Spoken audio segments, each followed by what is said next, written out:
Bonjour à tous et bienvenue dans Resolve 101 Plus, plus loin que les bases de DaVinci Resolve. Dans cette vidéo, nous allons voir l'application iOS de The Answer. Après avoir vu dans la vidéo 22 le plugin pour Resolve de The Answer en long, en large et en travers, vous retrouverez le lien vers la vidéo 22 dans la description. La vidéo suivante, c'était The Answer Online. Là maintenant, on va aller voir l'application iOS de The Answer et on y va tout de suite après le générique.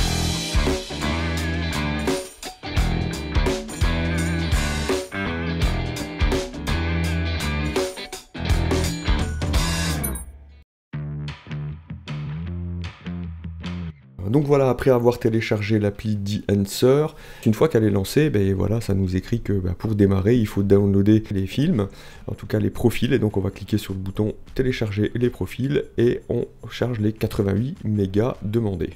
Une fois les profils téléchargés, on se retrouve avec The Answer qui nous demande la petite autorisation classique, est-ce qu'on donne l'accès à notre bibliothèque de photos?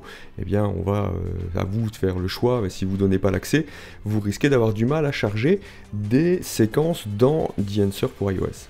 Voilà, on se retrouve donc sur cette page où on peut ouvrir une photo ou une vidéo.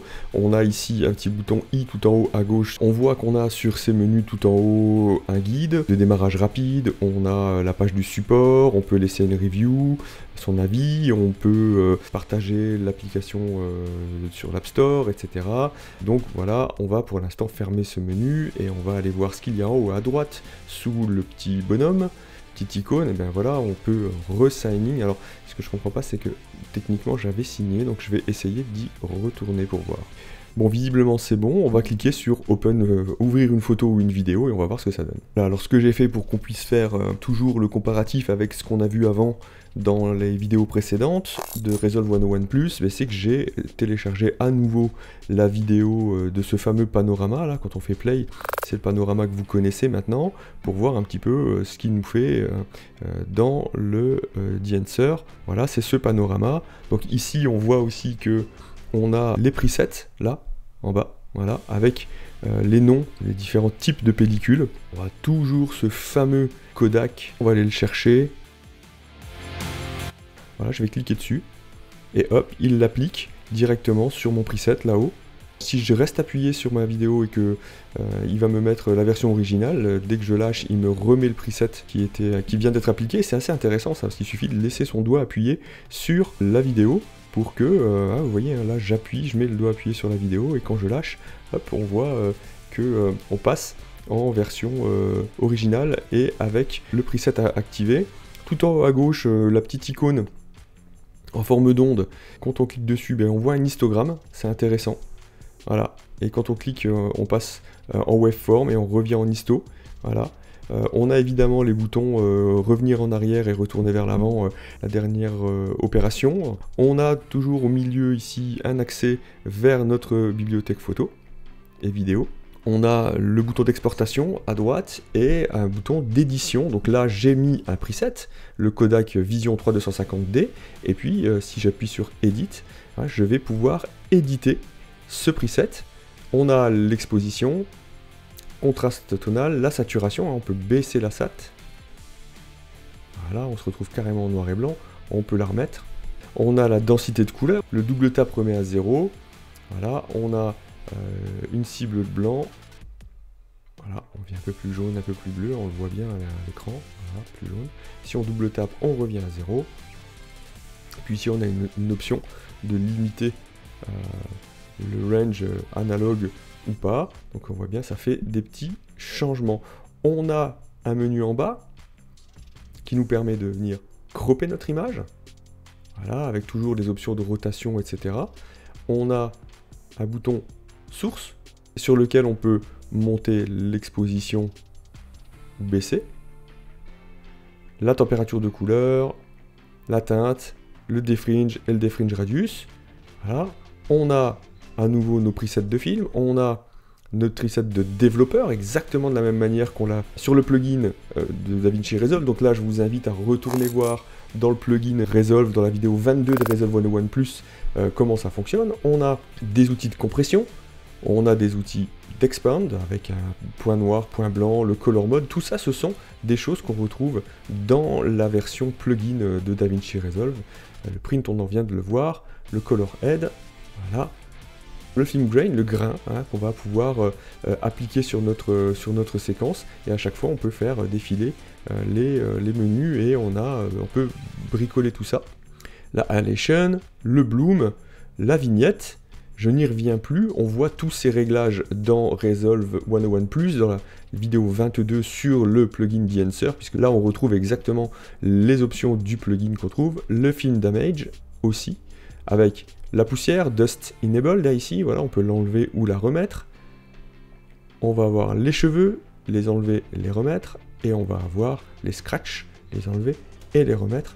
Ici, tous les réglages sont ici, on est en mode custom, et ici, voilà, ou alors on peut aller chercher les différents profils comme on les trouve dans le plugin pour DaVinci Resolve. Voilà. Ensuite, on a l'overscan, de la même manière que dans le plugin. On a le film breath, le get weave, et voilà, on a toutes nos options qui sont ici, de la même manière, comme je le redis encore une fois, qu'on les a sur la version originale du Resolve. Donc là d'ailleurs j'ai mis un overscan, je vais aller l'enlever par exemple, il suffit de recliquer sur l'icône en bas et on enlève l'overscan. Voilà, c'est de la même manière à mon avis pour les autres, si on prend de la vignette par exemple, là elle est activée, si je reclique dessus, il l'enlève, je le remets, voilà, on voit bien, il y a le petit point bleu au-dessus des options, là par exemple le grain ici, là voilà, il est activé puisqu'il y a le petit point bleu au-dessus à droite de l'icône, et si on rappuie dessus, on l'enlève, on le remet. Voilà la manière d'activer ou de désactiver le grain. En prenant les petits points à droite ou à gauche de la barre du milieu, on peut monter pour se donner plus de place au menu ou baisser pour donner plus de place à l'image, donc ça c'est intéressant aussi parce que ça nous permet de venir mettre juste la taille dont on a besoin pour son image, et on peut travailler un peu plus avec beaucoup plus de place en bas sur nos presets. Et ensuite on a le bouton d'export à droite, et donc lorsqu'on appuie sur le bouton d'export, voilà, il nous propose la qualité d'export. On est en 25 images secondes, là moi c'est mon cas, donc je vais rester en 25 fps. Donc, voilà, on peut régler le bitrate, on est à 80 mégas par défaut, on peut ici aller jouer sur le 1080, le 720p, ou la full res, on est en 1080 là je pense, ou voire 4K peut-être, voilà, et lorsqu'on confirme, il va exporter la petite séquence avec l'application du plugin. Il va mettre un petit peu de temps, c'est pas hyper rapide, mais en tout cas voilà, on voit tout ce qu'on peut faire avec l'application iOS d'Enhancer.